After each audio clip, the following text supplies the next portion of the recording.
Selamat siang saudara, selain 5 informasi utama tadi, Kompas Siang hari ini juga punya sejumlah informasi. Di antaranya, terkait dengan anjloknya harga timun di Jember membuat petani merugi. Sebagian hasil panen bahkan dibiarkan membusuk karena tak sebanding dengan biaya produksi. Anda menyaksikan Kompas Siang di Kompas TV Independen, terpercaya.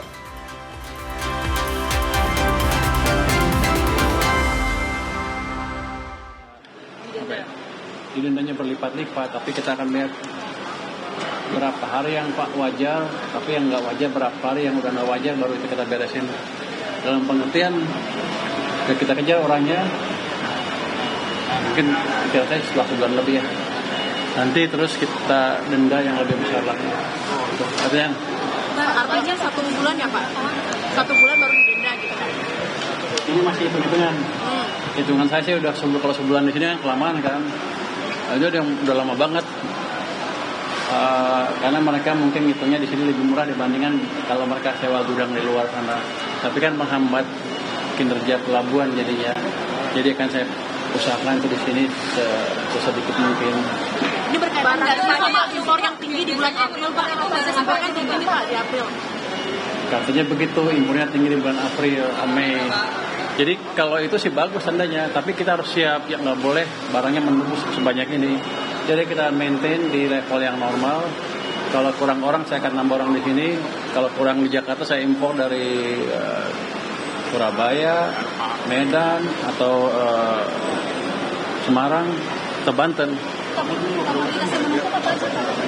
Segala yang report kalau memang barangnya lebih atau temuan Gimana? dari negara ini sendiri yang memang melaporkan kan produknya banyak untuk PTMD seperti ini banyak di pelabuhan. Enggak, dia nggak melaporkan.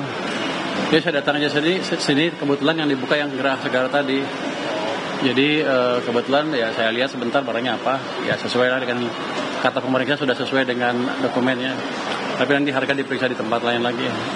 Itu yang kita akan pakai AI supaya jangan ada under invoicing. Itu mungkin utamanya.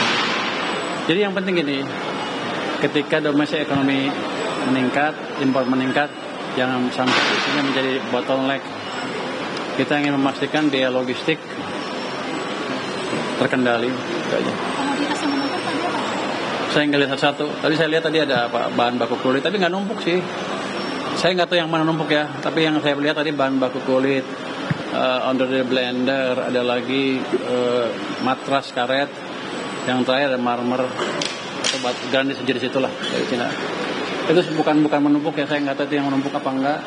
Tapi kita percepat semuanya supaya balik ke level normal. Makasih. Pak rakor tadi Pak sama DPR itu rakor ya Pak? Itu rakor ya? Iya rakor. Nah, boleh disampaikan Pak? Jadi kita memastikan kebijakan fiskal dan moneter berjalan searah untuk memastikan ekonominya tumbuh dengan baik. Fiskal akan lebih fokus ke kebijakan fiskal, moneter lebih fokus ke kebijakan moneter, tapi dengan koordinasi yang lebih ketat supaya semuanya sinkron dan bisa memberi sinyal ke pasar bahwa kita tetap berjalan secara harmonis antara fiskal, moneter dan yang lain-lain, sehingga sentimen negatif ke rupiah kita harapkan turun. Pak, peningkatan regenerasi tadi katanya penjelasan BI Pak itu untuk ini ya Pak, membantu meringankan bunga utang pemerintah ya Pak? Enggak, itu teknikal nanti Pak Ferry yang akan jelaskan. Kira-kira begini. Oh, itu urusan moneter biar Pak Ferry yang jelaskan. Tapi yang jelas dengan kebijakan moneter saya nggak akan dirugikan gitu aja. Jangan sampai saya bayar bunga lebih ke pembeli bond saya ketika saya melakukan isu gitu. Tapi akan beberapa efektif Pak untuk meringankan beban fiskal pemerintah? Penyesuaian bunga itu? Apakah ada target Pak? Kalau saya sih bilangnya sama. Tapi yang jelas dengan itu Bank Sentral bisa lebih leluasa melakukan kebijakannya, kira-kira begitu. Pak Purbaya, ini banyak pengusaha yang pernah bilang bahwa kalau misalnya di pelabuhan itu bayarnya masih pakai dolar, gimana Pak? Apa penerapannya bisa dipakai rupiah atau gimana? Saya tanya dulu.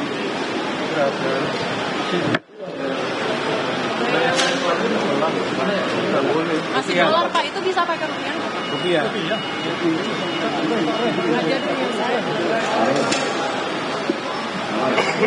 Harusnya sih rupiah, tapi saya nggak tahu prakteknya di sini ya. Kita cek dulu. Nanti kalau aturannya emang rupiah, dia maksa pakai dolar. Dolar, Pak? Di sini bayar pakai apa? Rupiah, Pak? Bukan dolar. Bukan, Pak. Maunya dolar. Oh, dia. Tapi ada dunia usaha yang bilang gitu dari Kadin, Pak. Nggak ada, Pak. Rupiah, Pak. Semua rupiah. Berarti Berarti kalau misalnya masih ada yang pakai dolar gimana, Pak? laporin saya, nanti saya hajar dia. Ya. Oh, gede, bentar, nggak bisa ngajar kok. Oh iya, siap. Nah, kita beresin. Tapi secara peraturan harusnya rupiah, dan ini kan Indonesia. Rupiah, Pak. Alat transaksi yang Ada dolar. diakui adalah rupiah memang. Jadi kalau ada dolar dan penyelewengan, kasih tahu kami akan tindak. Pak, mungkin itu shipping kali, Pak. Kalau yang dolar tuh yang shipping lain, Pak. Oh, di luar sana malah lain. Bukan, Di sini. Iya. Di sini. Oh, salah. Sini nggak ada. Rupiah, Mbak. Anda ngomongnya salah kali. Bukan, orang langsung dari Kadin. Pelaku usaha. Enggak, Mbak. Kalau di sini tuh semuanya rupiah, kecuali mungkin yang shipping lain, karena untuk THC, CHC itu pakai dolar mereka. Tapi dikonversi ke rupiah. Kalau di kita nggak ada dolar. Kalau dolar boleh juga, tapi nggak mungkin, Mbak. Saya dimarahin sama Pak Menteri nanti, Pak. Ya, nanti rupiah melemah, bos. Jangan lah. Cinta rupiah, Pak, kita, Pak. Kita cinta rupiah semua. Punya dolar dia. Punya dolar dia. Oke, ada lagi? Pak, Kemenq kan sebagai pengawas juga DSI, Pak, katanya ikut merumuskan ini ya, Pak, penyaringan manajemennya. Sekarang udah ada nama-nama baru belum, Pak? Manajemen DSI. Saya belum ikut menyaring nama-nama manajemennya, jadi saya nggak tahu itu. Tapi nanti kalau disuruh kita kerjakan. Padahal sih belum. DSI kan harusnya itu kan sebetulnya semacam private entity, dia jalan sendiri terpisah dengan pemerintah. Jadi yang mereka kerjakan, sama biasanya, cuman saya di atas mungkin nanti pengawasan mungkin ya. Sekarang sih belum resmi, jadi nggak tahu. DHL 50% falas itu katanya jangan sampai semua dunia usaha dikenakan, Pak. Harus dipetakan lagi, Pak. Gimana? Saya lihat dulu yang baru ya. Ya. Yang baru kan baru berjalan berapa hari? 3 hari. Dampaknya belum kelihatan. Kita lihat deh 1 bulan ke depan seperti apa. Pak, kan mereka yang keberatan yang harus 1 tahun kan. Nanti kita lihat. Pak, tapi sebenarnya kalau uangnya masuk sini banyak bisa diperputar kan. Kita lihat dulu seperti apa. Jadi kalau ada kendala nanti bisa sampaikan ke Kemenq gitu. Bisa. Nanti akan bisa dipetakan lagi. Bisa ya, kalau mengganggu ya kita diskusikan dengan yang lain seperti apa bagusnya. Pak, kita akan ambil cara yang paling baik untuk perekonomian, untuk cadangan devisa kita juga.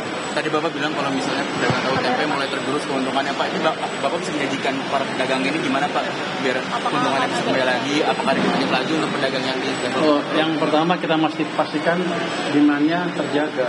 Jadi ada yang beli. Terus yang kedua, kalau rupiahnya menguat kan, otomatis cost of production mereka turun. Itu yang kita akan pastikan terjadi dalam beberapa waktu ke depan. Tapi ada berjanjiin nggak sih ke pedagang tahu tempe yang tadi Bapak singgung di DPR, Mas, mereka tuh bisa mulai pulih lagi gitu aja? Tergantung keberhasilan kita menjalankan nilai tukar kan. Tapi saya rasa akan berhasil dengan kerjasama yang lebih erat antara fiskal dan moneter. Berhasil dalam berapa bulan, Pak? Nanti gue tebak lagi. Gue bilang Juni ribut. Tapi kalau kebijakan fiskal seperti ini akan cepat.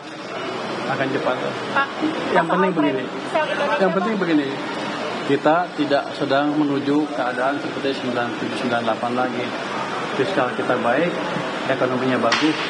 Hanya ada sentimen negatif di sana sini yang mengganggu sedikit terhadap nilai tukar. Tapi itu harusnya bisa diperbaiki dengan koordinasi yang lebih baik antara pemerintah, Departemen Keuangan dengan Bank Sentral. Terima kasih.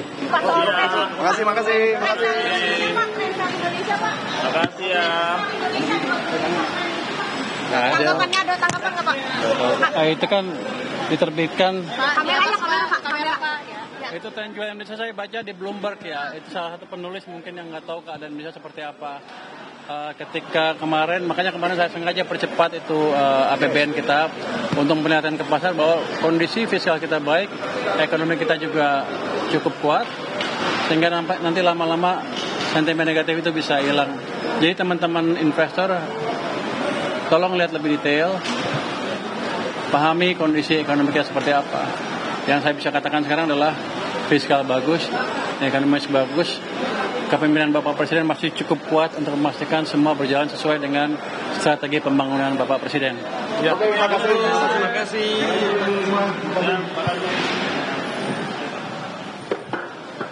Ya saudara, baru saja kita simak pernyataan dari Menteri Keuangan Purbaya Yudi Sadewa yang melakukan tinjauan ke Bea Cukai Pelabuhan Tanjung Priok, Jakarta Utara.